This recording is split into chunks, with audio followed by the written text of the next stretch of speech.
Hey everyone, this is Elenbaas from Nightlight Astrology. Happy Friday, everybody. Today we are going to continue our exploration of the historical Jupiter-Uranus dynamic, which is to say we are going to look at some of the ways in which Jupiter-Uranus dynamics, whether conjunctions or oppositions in this case, their combination in general really has created some really interesting historical patterns. We started this off yesterday by looking at a passage from Ren Butler's The Archetypal Universe and a passage from Cosmos and Psyche. We're going to return to Cosmos and Psyche and break down another piece of the puzzle. We're going to look at another section from Tarnus's book, which is really interesting. And yesterday we looked specifically at some of the ways in which Jupiter and Uranus together have been part of scientific breakthroughs and breakthroughs in the way that we view the universe. So I read from a section on, let's see, what was it called here? Yeah, convergences of scientific breakthroughs, which was really fascinating. Today, we're going to talk about social and political rebellions and awakenings as another major Jupiter-Uranus theme in the collective. And as we go, I will be offering some thoughts on how these themes also come into our personal lives. The point of this is not to present any particular point of view about collective events or politics. I try to steer clear of that, and my channel is mostly about how the transits apply to our personal lives in this sort of broad ecumenical way. Anyhow, that's what we're looking at today. So before we get into it, as always, don't forget to like and subscribe. Share your comments and reflections as we go. I would love to hear from you, and I'd love to hear what you're already experiencing. Look, these two planets have been coming together for a while. They are coming together again now, but it's not like all of a sudden we're going to experience this and that nothing's happened up until this point, right? They've been in the same sign dating all the way back to last spring. So if you have a story to share, use the hashtag grabbed, or email us your story, grabbed@nightlightastrology.com. Use the hashtag grabbed in the comments section. Tell us the transit if it's Jupiter-Uranus, and then tell us the story as you've been experiencing it. You can find a transcript of today's talk or any of my daily talks on the website, nightlightastrology.com. Promotions for the day. We are looking at an upcoming talk that I am doing on April 18th, just a couple days before the Jupiter-Uranus conjunction. If you go to the events tab on my website, click on live talks, you'll see that Uranus in love and relationships is the final part in a three-part series that I've been doing month by month on the outer planets and their significations in love. So if you have Uranus configured to Venus or the 7th house or the 5th house in your natal chart, we're going to be talking in this webinar about what the significations of Uranus look like when they affect love, sex, and relationships. And also by transit. You might have a Uranus transit to Venus or the 7th house. So how do you work with this planetary energy when it comes to love and relationships? So that's the purpose of this talk. It's April 18th from 7 to 9 p.m. It's $20 to register. When you do, you get a live link to the webinar. If you can't attend live, we send you the link to watch the recording. So that is, and you get to keep that too. So you can access that whenever you'd like. That is the first thing that we're promoting. Second thing is my upcoming course, Ancient Astrology for the Modern Mystic. The one-year class in Ancient Hellenistic Astrology begins again on June 16th. Our new cohort starts on the 16th of June. At the end of today's talk, if you stick around afterward, you can hear me talking about the course in depth. I've tagged on a little bit of a kind of an in-depth talk about the class itself. So if you want to learn more about it, stick around after today. The brief summary is that there are 30 classes on the year, and those are broken down into major units of study. If you have never studied Hellenistic astrology, it is the most amazing place to start your journey with learning astrology because you're starting from the ancient roots and working your way up. Through the major units of study, there are breakout study sessions with our tutoring staff, so you get a little extra care and time if you need it. We also have an interactive group forum discussion all year long, staffed with tutors who are there to answer questions always within a day. There are tons of recommended reading and listening and bonus options and flashcards and quizzes. We have an optional certification test at the end for people who are thinking, hey, I'd like to go professional and read for other people. A lot of people take the program for their own personal growth. A lot of people take it because they want to read for other people. Some people start off thinking it's just for their own personal growth and end up reading for other people. Anyway, you can email me throughout the year for questions about the class, get lifetime access. Everything is held via live webinar, but if you can't make it live, everything is recorded and kept on a class website, so you can access it whenever you want. It's lifetime access. Early bird payment saves you $500 off. The payment plan spreads it out over a year. There is need-based tuition assistance too. So if you need a little help, we have a sliding scale rate for people who are experiencing financial hardship, or you're on a fixed budget, or you're a single parent, or whatever the case may be. We don't want people to be priced out because they have a different socioeconomic status than other people. And so if you could use that, apply and take advantage of it. We'd be glad to help you out. Any questions, email us info@nightlightastrology.com. Okay. So on that note, let us continue our exploration of Jupiter and Uranus in the collective. Now, just as a reminder, let's pull up the real-time clock, and we'll just remind ourselves of where this transit is at and where it's headed. Today, Friday, April 12th, the two planets are almost like less than 2 degrees apart. You can see them there in the 12th house of this chart, but the houses don't matter here. Let me just pull up my Epic pen. Here we go. All right, let's highlight this right there. You can see they're within 2 degrees, and we're going to fast forward this just a couple of days. So you'll see that they come to within 1 degree by about April 14th. That's this weekend. And then next week is the story of them coming together. So they finally get together on April 20th. There's Jupiter and Uranus at 42 and 48. And by the 21st, you can see that Jupiter's just passed over the exact minute of Uranus at the 21st degree. So it's not this weekend, but next weekend that we have the conjunction. It's a really exciting and dynamic transit, probably the transit of the year. Although I've been saying this all along, with conjunctions especially, they're like new moons in that they plant a seed of revolutionary activity or a revolutionary impulse. With Jupiter-Uranus, an opening, all these different things we've been talking about, an awakening that does not necessarily appear right away. It's a seeding point, and so there will be there will be events, sometimes very concrete, specific events around the time of the conjunction. But you're also talking about something that's usually more like a wave pattern. So it comes in and it comes out like that. It's important to remember it that way, because otherwise you think that some singular thing is going to happen and it doesn't. You have to be a little bit more patient and careful with the way that you track. All right, today a little longer reading on social and political rebellions and awakenings associated with Jupiter-Uranus in the collective. Why is this important? Because it's important to notice the connections between the planets in the collective when there are major configurations, especially between outer planets or slower moving planets like Jupiter and Uranus, and the personal significations that we've been talking about, because you will notice that there is strong correlation.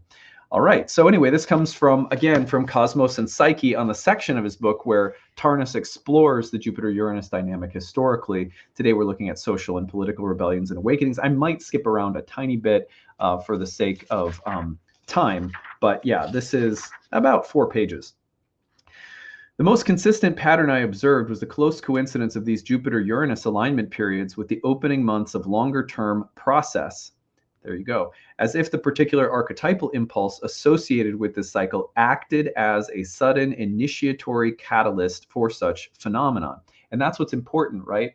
This moment marks the beginning of something, especially with the conjunction. Whereas the oppositions, the two major Jupiter-Uranus dynamics, conjunctions and oppositions, are like the new and full moons of the cycle. They tend to the full moons, the oppositions, tend to act as peak moments within something that already has a history behind it, whereas the conjunctions really mark the beginning of a new season. And sometimes the difference isn't so clear, but at any rate, let's go on. Jupiter's principle of expansion and growth supporting the Promethean impulse for new beginnings. Jupiter and Uranus were in conjunction during the exact 14 months coincident with the beginning of the American Revolution in 1775 to 76. On April 19, 1775, precisely 1 month after the conjunction had first moved within 15 degrees of alignment, the War of Independence started when British soldiers were met by armed American rebels at Lexington, with whom they exchanged fire. The quote, shot heard round the world. The succession of months during the Jupiter-Uranus conjunction closely coincided with the development of the revolution. In March of 1775, the first month of the conjunction, Patrick Henry's Give Me Liberty or Give Me Death speech at the Virginia Convention that advocated militant opposition to the British In April, the battles at Lexington and Concord. In May, the first American victory with the capture of Fort Ticonderoga and the meeting of the Second Continental Congress in Philadelphia, led by Thomas Jefferson, Benjamin Franklin, and John Adams. In June, the appointment of George Washington as Commander-in-Chief of the Revolutionary Army, followed by the Battle of Bunker Hill. In July, the Congress's formal declaration of causes of taking up arms. From that summer through the following spring, Washington's organizing and training of the American Army. In January 1776, the publication of Common Sense, Thomas Paine's manifesto against British royal power in the American colonies that mobilized public opinion behind the revolutionary cause and sold 500,000 copies in the colonies in a few weeks. In March 1776, Washington's army forced the main British contingent to evacuate Boston, thus winning the first decisive round in the War of Independence. The conjunction reached the final 15-degree point in late April 1776 and 20 degrees in late May. As Mars moved into conjunction with Uranus in early June, Jefferson began to compose the Declaration of Independence. So, yeah, I mean, all of that is it's remarkable. You know, it's remarkable how consistent the timeline is, and you'll find that this is consistent throughout a number of different historical periods that coincide with major political times of revolution and upheaval. Regardless of what you feel or think about any of it, the point is that it's archetypal. It's that there are impulses that get played out in the collective that mirror the same kinds of things that we experience personally, especially the impulse toward revolutionary change, opening, expansion, a need for greater freedom that's marked with a tremendous surge of energy. That's Jupiter-Uranus.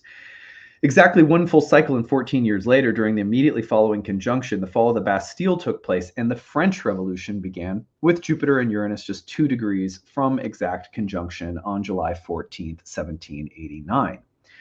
So he goes on to talk quite a bit about the exact dates and timeline of the French Revolution unfolding in at the same time that Jupiter and Uranus are coming together. So I won't go through all of that because it's like a whole page.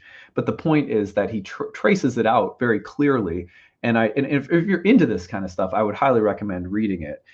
I just want to get across the basic idea that these Jupiter-Uranus dynamics were associated with both the start and like kind of impulse of revolution behind both the American and French revolutions. Compared with the more local revolution of the American colonies during the Jupiter-Uranus conjunction in 75 to 76, the tumultuous era of the French Revolution was virtually worldwide. And so he talks about how there are all of these ripple events that are, you can see in like geopolitical terms that go beyond just the French Revolution happening during the same time. Just as both axial alignments of the Uranus-Pluto cycle, conjunctions and oppositions, consistently coincided with the archetypally relevant historical and cultural phenomenon, so also with Jupiter-Uranus cycles. The consecutive axial alignments again revealed clear signs of a coherent sequential patterning in which the event of one conjunction were closely associated both with events of the opposition that followed and those of the next conjunction which completed the cycle.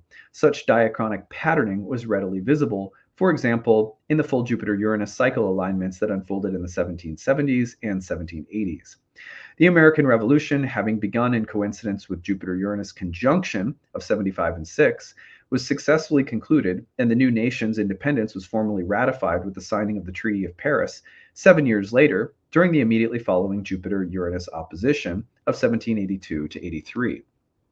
The fulfillment of the quest for independence, the joy of emancipatory success, the expansive victory achieved by the rebellion all closely fit the characteristic archetypal complex associated with Jupiter and Uranus.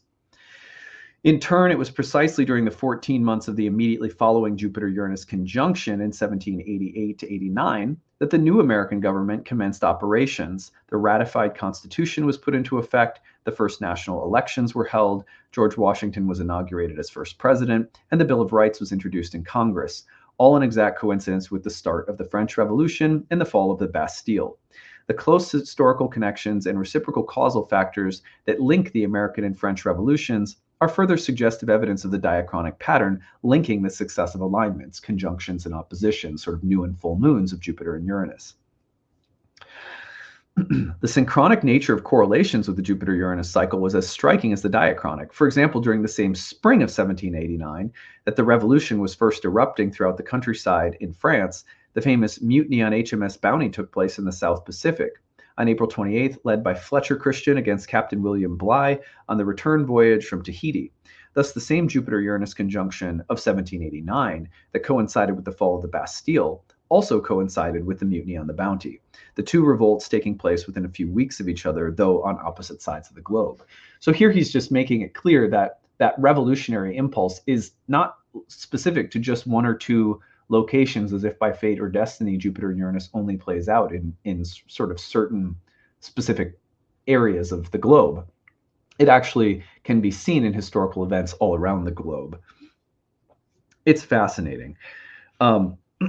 He goes on and says, a remarkable parallel unfolding of events happened as well in the Bounty mutiny. To this day, the overpowering emotions and motives that compelled Fletcher Christian and the other seamen to suddenly rebel remain something of a mystery. With the success of that revolt began the long, intense, erotically charged, and murderously violent drama on Pitcairn Island in the course of the 1790s that overtook the mutineers and the Tahitian women and men who accompanied them, all happening on an island that was utterly isolated from the rest of the world, far from Europe and the violent upheaval that was taking place there at precisely the same time during the long Uranus-Pluto alignment. The result was a kind of laboratory case of a continuing synchronous emergence of parallel events that totally isolated from each other, yet reflecting the same archetypal complexes. That's fascinating. It's really, really interesting.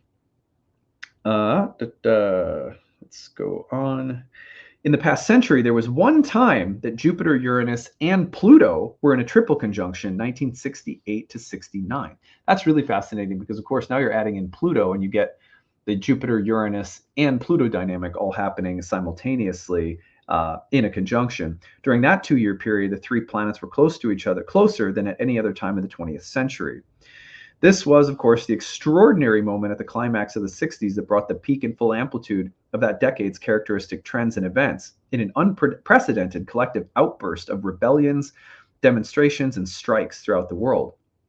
The protest movement was then at its height, and student revolts disrupted scores of colleges and universities, Columbia, Harvard, San Francisco State, among many others. The period encompassed by this triple conjunction brought the seminal events of May in Paris, the powerful Tet insurgency in Vietnam, the tumultuous protests in Chicago at the Democratic National Convention, the ensuing trial of the Chicago Eight, the Weathermen's Days of Rage, the People's Park riots in Berkeley, the Black American track champions at the Olympic Games in Mexico City, standing on the medal podium with black glove fists raised in support of civil rights and black power, the founding of the militant American Indian movement, and the Stonewall Uprising in New York, among many other comparable events. Now you see there's a Plutonian element there too, but Jupiter-Uranus is still very active in terms of the political vibration of rebellion, upheaval, and awakening, or a kind of demanding of emancipation, independence, breakthrough. The Woodstock Music Festival took place, one of a wave of such mass festivals in these months that were impelled by an extraordinary rich eruption of creativity and music and the other arts. Radical ideas in many fields were widely discussed and acted upon as if a boiling point in the decades creative turmoil had suddenly been reached. Now, some of that is, again, due to the fact that Jupiter and Uranus at the end of the 60s were also conjoined with Pluto, right? So there's this sort of Dionysian release of pent-up energy that's amplified by Pluto as well as Jupiter-Uranus. Indeed, this period of the triple conjunction in 68 and 9 coincided with a wave of cultural, technological, and scientific breakthroughs. Especially dramatic in July 69 was the successful culmination of the 60s space flight program with Apollo 11 moon landing. After a decade in which over 15 billion man-hours were expended on the project, and after 3 days traveling 250,000 miles through space, with a final dangerous passage that almost forced the aborting of the mission, as Neil Armstrong had to take manual control of the landing module, the astronauts touched down on the moon with 20 seconds of fuel remaining. First time in human history that humans had been broken free of the Earth's gravitational field and landed on another celestial body. Houston, Tranquility Base here, the Eagle has landed. It's interesting because Zeus, Jupiter, is also his bird is the eagle. And the Jupiter-Uranus moment is a sort of Promethean breaking of boundaries and expanding of horizons in space travel. Remarkably, at the time of the landing, the moon was in 1-day quadruple conjunction with Jupiter, Uranus, and Pluto. So there's a plutonian element there too, but isn't that just incredible? And many other events occurred, and new movements and ideas arose during the period of the triple conjunction. The famous public presentation by Douglas Engelhart of Stanford Research Institute in December of '68 before an electrified audience in San Francisco of 1,000 computer scientists and engineers demonstrated the first working model for the future of personal computing. Instantaneous long-distance sharing of complex digital information, display editing and word processing, the mouse, the cursor, Windows, hypertext linking, email, shared screen teleconferencing, and the underlying philosophy of using computers for radically enhancing individual and collective human intelligence. 9 months later, the first successful transmission of the prototype for the internet took place at UCLA. It goes on and on, it's just like, these are the kinds of breakthroughs that happen that are cultural, they're technological, they're scientific, they're political, they're governmental. It's really amazing. The period also brought the beginning of gay liberation with the Stonewall Uprising and the emergence of radical feminism with the founding of New York Radical Women. During the same period occurred the first National Women's Liberation Conference in Chicago, the founding of the radical feminist group Red Stockings, which introduced the slogan, "Sisterhood is powerful and the personal is political," and the founding of the Boston Women's Health Book Collective, which produced the landmark feminist work, Our Bodies, Ourselves. Elizabeth Kubler-Ross's On Death and Dying began the revolution in care of the dying and helped establish the hospice movement. Richard Alpert just returned from India as Ram Dass, beginning his career as spiritual teacher, and gave public lectures that became the basis for the countercultural classic, Be Here Now. Transpersonal psychology was founded by Stanislav Grof and Abraham Maslow in the United States, and archetypal psychology was founded by James Hillman and his circle in Switzerland. So it's like over the course of a couple of years when we had those three planets in alignment, it was very powerful. And it gets more powerful when you add other outer planets into the configuration, obviously. Right now we have Jupiter-Uranus together in Taurus. It's not configured so strongly to Pluto in an exact alignment. But still, what's happening right now in the collective in terms of political and social revolution, technological revolution, we'll look back at this. And when you're in it, you don't always see it. But these things are happening for us, both personally and collectively. Finally, the same period saw the publication of a wave of books that both reflected and helped catalyze the cultural and countercultural impulses of the time. Theodore Roszak's The Making of a Counterculture, Kate Millett's Sexual Politics, Norman Mailer's The Armies of the Night, Eldridge Cleaver's Soul on Ice, Carlos Castaneda's The Teachings of Don Juan, Tom Wolfe's The Electric Kool-Aid Acid Test, Buckminster Fuller's Operating Manual for Spaceship Earth, and he goes on to list quite a few other books that were very powerful during the time. There were other extraordinary occasions in the recent past that involved a rare multi-planet convergence coinciding with the Jupiter-Uranus cycle, and in this instance with Neptune rather than Pluto. And he goes on to talk about that too, which is really fascinating. But the distinctive and nearly universal emotion of the time, sudden and unexpected euphoric liberation, was highly characteristic of the Jupiter-Uranus archetypal complex. It was an emotion and a liberation felt not only by the millions of people in the nations that underwent the surprisingly peaceful and rapid revolutionary change, but also by the billions around the world who sensed the end of the Cold War with its oppressive state of constant global nuclear tension and danger hovering over the human community. This Jupiter-Uranus alignment occurred in the early part of the long Uranus-Neptune conjunction of 1985 to 2001, and he goes on to talk about that. The next chapter we're going to look at is called Quantum Leaps and Peak Experiences. And then there's a few other sections that we're going to cherry pick a few things from. I think it probably one more video. But the reason that I wanted to share all of that with you is because, I think probably a lot of us, at least people who listen to my channel, what you're picking up on is the idea that Jupiter-Uranus contains within it the seeds of tremendous revolution, tremendous awakening, and the potential for a kind of breaking free from conventions and patterns that are outdated or rigid in some way. Jupiter-Uranus grants a kind of courage to change and an excitement and an enthusiasm, a momentum that is that feels like the light's getting turned up, inside of our consciousness, like the light is getting stronger, and we go, oh, I have to individuate. I have to take a step forward. I have to break out of the familiar. I have to reach for new heights. So that Promethean impulse of Uranus is being expanded by Jupiter. And for us personally, for many of us, it's an exciting time. Now, it does come with a certain sense of the old way no longer working. And revolutions often involve that impulse to defy or break free from something in the past that has been holding us back. And that can be scary. That can be difficult. There can be work involved with that. But as we can see, looking at these periods, historically speaking, we're going through the same thing. There are going to be moments during the Jupiter-Uranus dynamics as they come up, where the need to break free from old conventions and forms to follow the revolutionary impulse plays out in the collective. You're going to see it in the news. You're going to see it in science. You're going to see it in education and arts and religion. And there's not an area of human life that it doesn't touch. Our personal lives may be more or less individually connected to collective themes and trends and patterns, depending on what you do for a living or where your interests or natural inclinations lie, where your dharma takes you. Some of us have very strong and involved and invested roles to play in collective dramas unfolding in your industry, in your field, in the collective, in places that you serve, in places you feel called to make a difference. Knowing that we're in the season of tremendous revolution, it helps because we can see that impulse at work in the people we know, in the people we love, in the people we care for, in the people that we're sometimes struggling with in various areas of our lives, in the more collective dimensions of our lives and in the more private dimensions.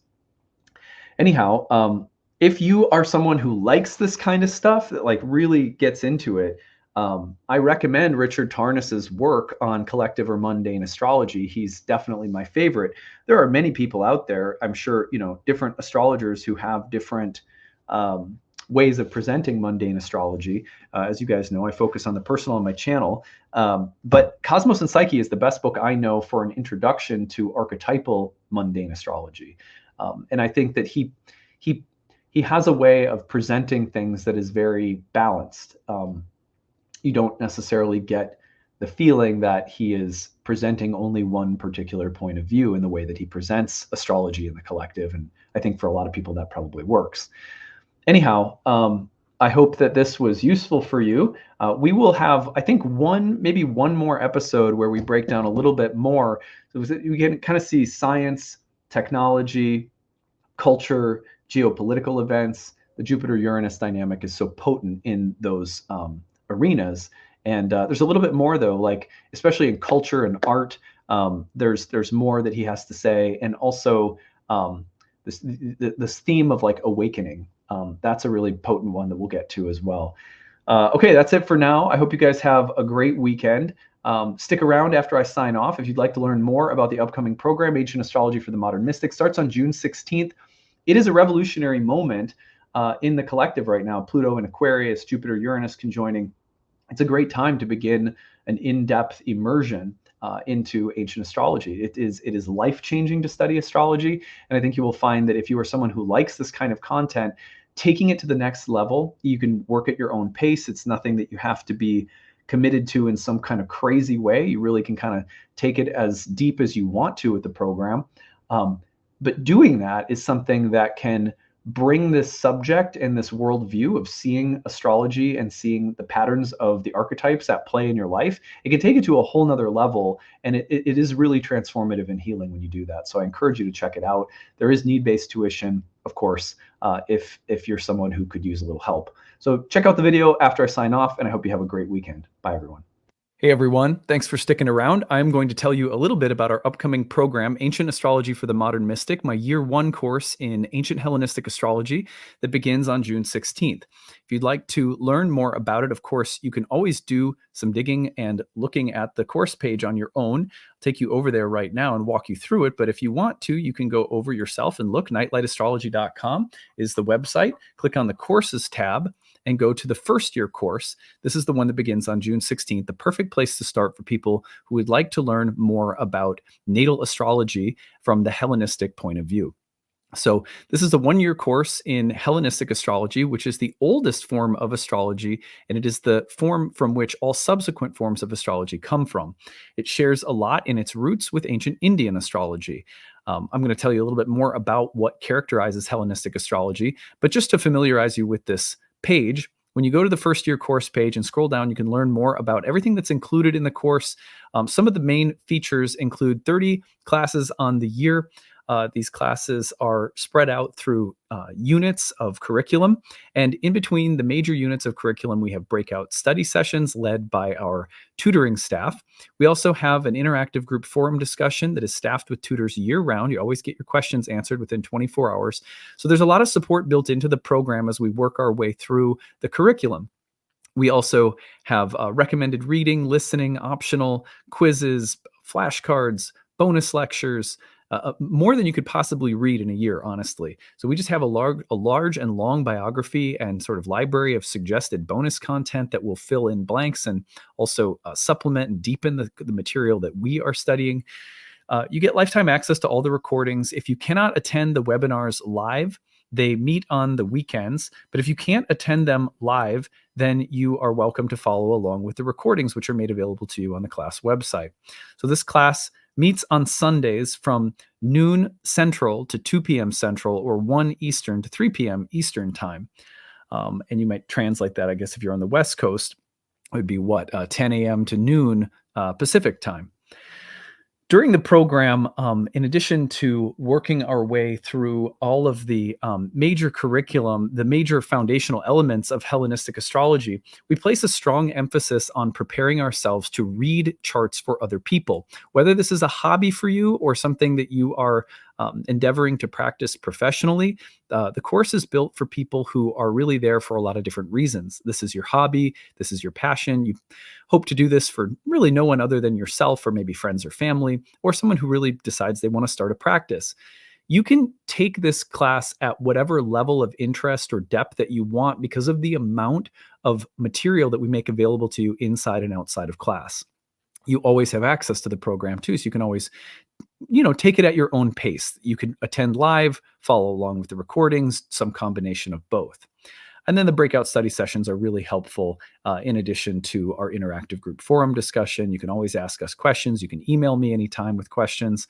So we have a lot of support in place. Now, the curriculum, we move through the foundational elements of ancient astrology. You may look at the curriculum and say, well, I know something about these things already, but not really, not unless you've studied Hellenistic astrology, because the way that ancient astrologers talked about houses, signs, planets, aspects, essential dignities, chart delineation is radically different from what most people learn when they start studying modern astrology. The reason for that is that it's only been in the past couple of decades that we have finally had access to the vast majority of ancient texts on Hellenistic astrology. We were literally missing the bulk of our ancient tradition. So the kind of rebirth or reawakening of ancient astrology is really new, which makes this very exciting because everything you've learned in modern astrology is probably coming from the lens of what is called psychological astrology, which is a way of looking at the birth chart in terms of the planet signs, houses, and the way in which they may relate to your psychological makeup or profile. In this way, birth charts are a little bit like an elaborate Myers-Briggs. So you have the personality profiling, which is the way that most people look at planets, houses, and signs. You'll notice my Mars, my Venus, and they think of them as aspects or dimensions of your character and personality. And there's nothing wrong with that. In fact, we utilize much of the same language, and we certainly have that approach available to us in this program because ancient astrologers also looked at the chart in terms of psychological makeup. However, one of the main distinctions between modern astrology and ancient astrology is the emphasis that ancient astrologers placed on prediction. They looked at the chart in terms of a field of karma that defines the native or the individual's fate or destiny. And so we look at houses, signs, planets, aspects as a way of understanding what patterns, themes, and topics are going to be most prevalent and at what times, because they also had a very elaborate system of timing techniques. The year one program is all about learning to read the birth chart and understanding the ancient Hermetic, sort of Platonic, Pythagorean philosophy that was behind the establishment of all of the doctrines and teachings of astrology itself. So it's really about understanding where everything comes from. It's the why behind everything that greatly empowers people when they're learning astrology.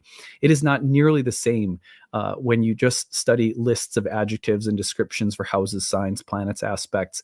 We want to understand why. Why do we do these things at all? Where did it all come from? And when you understand that, then you have something like a skeleton key by means of which you can access your own creativity, your own intuition, rather than being told, just play these notes in this order and it will sound good. You're learning to improvise.